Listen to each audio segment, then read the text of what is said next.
మేమైతేనండి కుండలు తీసుకున్నాం కదా, కడిగేసాం కదా శుభ్రంగా మంచిగాను. ఇలా ఆరాక పక్కన పెట్టేసుకోవాలి. రైస్ తీసుకున్నాము.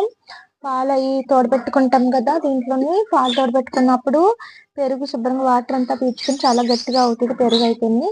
హెల్త్ కూడా చాలా మంచిది. ఇలా చేసుకున్నామంటే కుండల్లో తిన్నామంటే. పాతకాలంలో అయితే ఇలాగే తినేవారు ఇందులో చేసుకొని. ఇదేమో పాలు కండి ఇదైతేని. దీంట్లో ఏమో చేపల పులుసు అది తీసుకున్నాము. 2 కళాలు తీసుకున్నాం ఫ్రైకి, చేపల పులుసుకిని. ఒకటేమో దీంట్లో